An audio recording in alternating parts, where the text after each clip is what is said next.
We're talking all things 2024 election results. So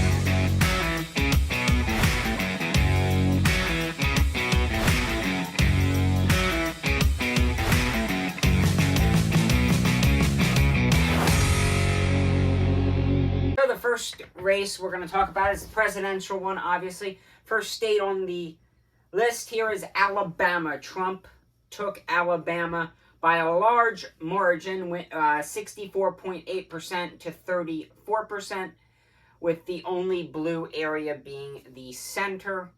Of course, Montgomery and and with that came 9 electoral votes. To the next state of Alaska. Trump won Alaska 54.8 to 41.1% of the vote, and with that gave him 3 more electoral votes. To the great state of Arizona, and their 11 electoral votes, those also went to Trump, 52 to 46%. You see on the map there, the deep red, that is Trump won that state. The deep blue is Harris won that part, or that county, that region. And then the lighters are still areas that are not finished counting.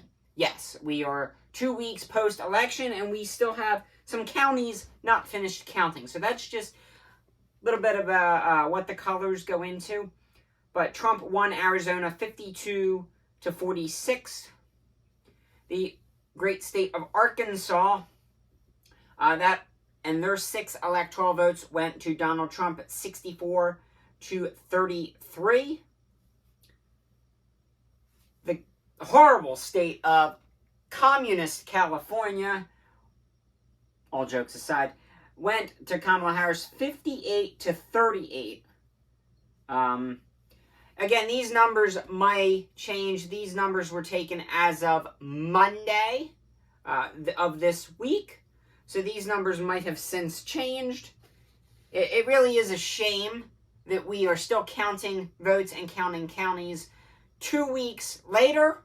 But I wasn't going to wait another couple weeks to do this video. So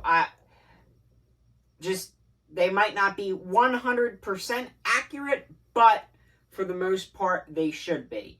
The great state of Colorado voted 54.2% for Harris, 43.2% for Trump. Those 10 electoral votes go to Kamala Harris. Connecticut, very blue state, 56.4% went to Harris, where 41% of the vote went to Trump. Those 7 electoral votes will be added to Kamala Harris's total. Delaware, 56.6% of the vote went to Kamala Harris, where 41.9% went to Donald Trump. District of Columbia, 92.4% went to Harris, where 6.7% went to Trump. Those are 3 more electoral points. Florida went to Donald Trump with 56.1% of the vote over Kamala Harris's 43%, with the only Democrat areas being Tallahassee, Orlando, and the Palm Beach area. That state carries 30 electoral points. Donald Trump also won the state of Georgia and their 16 electoral points, winning at 50.7% to 48.5%. Kamala Harris won the state of Hawaii, winning it 60.6% to 37.5%. The state of Idaho went to Donald Trump. Trump won 66.9% to 30.4%. Kamala Harris won the state of Illinois, and their 19 electoral votes. She won this state 54.6% to 44%. Indiana now. Trump won that state, and there are 11 electoral points, 58.6% to 39.7%. Iowa, that's a very red state with 5 little blue dots in the middle. Donald Trump won this state 56% to 42.7%, adding another 6 points to his electoral total. Kansas, another very solidly red state with a few blue counties around the Kansas City, Topeka area. Donald Trump won the state 57.2 to 41%. That adds 6 more electoral points to Donald Trump's total. Kentucky went to Trump, and there are 8 electoral votes, 64.6% to 33.9%. Louisiana, went to Trump, 60.2% to 38.2%. Maine, 52.1% to 45.4%. The victory went to Kamala Harris. The victory in Maryland also went to Kamala Harris, 62.4% to 35%. If you are a conservative or a Republican, please do not go to the state of Massachusetts. The entire thing is blue, and those 11 electoral votes went to Kamala Harris, 61.3% to 36.5%.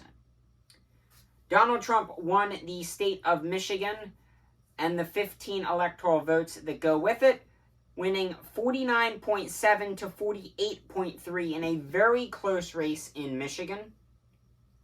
The state of Minnesota went to Kamala Harris, 51.1% to 46.9%. The state of Mississippi went to Donald Trump, 61.6% to 37.3%. The state of Missouri went to Donald Trump, 58.5% to 40.1%.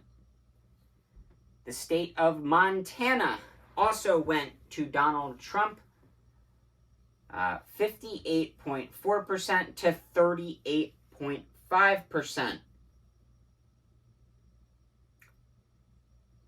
Again, another red state minus 2 counties, Omaha and Lincoln, Nebraska. Both those 2 counties went blue. But Trump won the state 59.8% to 38.9%. The great state of Nevada. I'm just saying the great state for everyone, but whatever. They all are great states. They're all beautiful states in the United States of America. 50.6% for Trump and 47.5% for Harris, with the only blue areas being the Reno County and the Las Vegas County. New Hampshire. Kamala Harris won those 4 electoral votes, 50.9% to 48.1%. New Jersey went to Kamala Harris, and there were 14 electoral votes, 51.9% to 46.2%. Kamala Harris also won New Mexico, picking up 51.9% of the vote, while Donald Trump only had 45.8% of the vote. Let's ignore that. We're taping a live episode, and my Donald Trump statue decided to commit suicide and jump off the desk.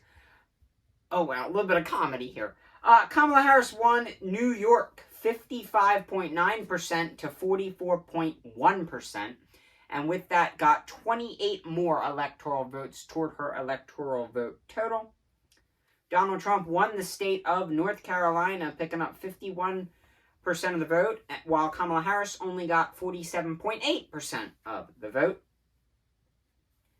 Donald Trump won the state of North Dakota, picking up 67.5% of the vote, while Kamala Harris only got 30.8% of the vote. The state of Ohio went to Donald Trump as well, 55.2% of the vote, while Harris got 43.9% of the vote. The state of Oklahoma, beautiful state if you'd like to move, completely red, the entire state, every county. With that, Trump got 7 more electoral votes to his total, 66.2% of the vote, while Harris only got 31.9% of the vote. Kamala Harris won the state of Oregon, picking up 55.6% of the vote, while Donald Trump only got 41.3% of the vote in Oregon. Pennsylvania, very tight battleground state that it was. Trump ended up getting 50.4% of the vote, while Harris got 48.6% of the vote. Kamala Harris won the state of Rhode Island, picking up 55.7% of the vote, while Trump got 42.1% of the vote in Rhode Island. Trump also picked up a win in South Carolina with 58.2% of the vote, while Harris got 40.4% of the vote. Donald Trump won the state of South Dakota, picking up 63.4% of the vote, while Harris got 34.2% of the vote. Donald Trump won the state of Tennessee, picking up 64.2% of the vote, while Harris picked up 34.5%. And I just love this diagram because it shows Nashville in blue. That Nashville has fallen a lot over the last couple years. They used to be a good country town, and they still are, but they've been taken over by liberals. And the voting diagraphic shows that, and the country music has also fallen in these past 30 years, but I digress. The great state of Texas went to Trump 56.3% to 42.4%. Utah also went to Trump 59.3% to Kamala Harris's 37.9%. Kamala Harris won Vermont 64.4% to 32.6%. Kamala Harris won Virginia 51.8% to 46.6%. Kamala Harris won the state of Washington in their 12 electoral votes, 57.8% to 39.1%. West Virginia, another all completely red state. Watch, since I took these screenshots on Monday, watch that suddenly change to one county blue. Anyway, 70% of the vote for Trump, 28.1% of the vote for Kamala Harris. I think that might be one of the biggest differentials of this election. The state of Wisconsin completed the swing state sweep for Donald Trump as he got those 10 electoral votes, 49.7% of the vote to 48.8% of the vote. Donald Trump also won the state of Wyoming 72.3% to 26.1%. Forget what I said 2 minutes ago about the differential being the biggest. I think Wyoming is the biggest differential. When you total it all up, Donald Trump received 312 electoral votes, while Kamala Harris received 226.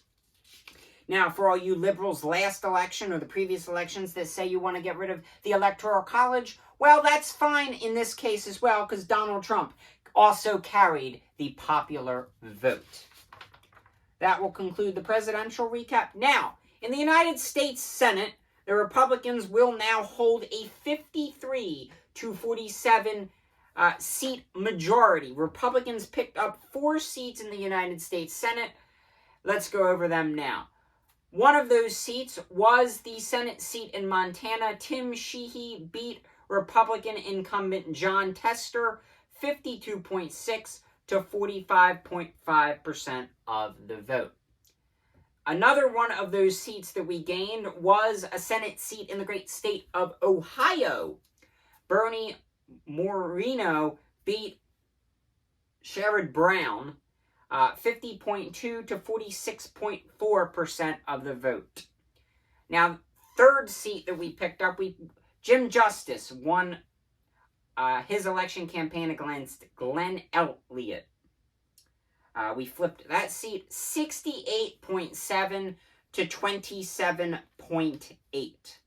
And the final race that we won actually just officially went final today as incumbent Bob Casey lost his Pennsylvania Senate seat to Dave McCormick, officially conceding today, Thursday, November 28th, about 2 weeks after the election. That was a very tight battle, so tight that it required a recount. So as a result of all that, Republicans hold a 53 to 47 majority. You see on the map the states that Republicans won: Montana, North Dakota, Wyoming, Utah, Nebraska, Mississippi, Tennessee, Florida, Texas, Indiana, Ohio, West Virginia, and Pennsylvania. And then in blue, you see the states that the Democrats won their Senate races. Now to the United States House of Representatives, where Republicans will, as of, I think I did this on Monday, have a 218 to 212 seat majority lead. Republicans will maintain the majority in the House of Representatives. In Pennsylvania in particular, they won 2 congressional seats that were formerly Democrat and are now Republican. I'm not sure how many across the board that we flipped. There's so many House seats. Also, there's 5 still up for grabs, still being counted, still being processed 2.5 weeks later. Again, I don't know why we're still doing that, but there's still 5 seats up for grabs. Now, if they're given to the Democrats, it's still a 218-217 majority.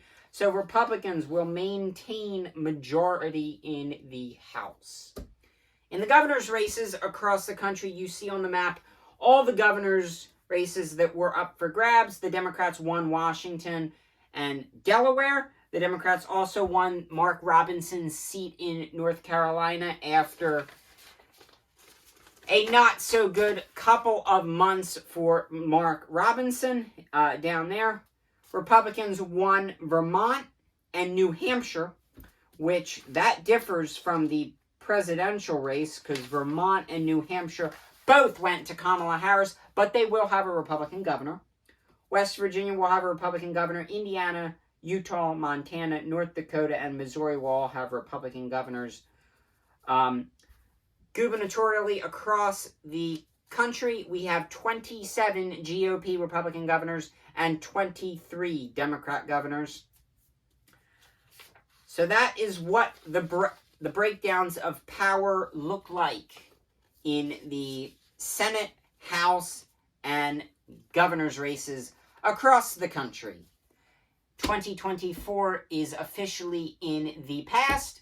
We will now turn our heads to the next election, which will be next year in 2025. I believe we have some governor seats up for grabs, along with some more localized races, and then, of course, more importantly, 2026, where we have some more Senate and House seats up for grabs.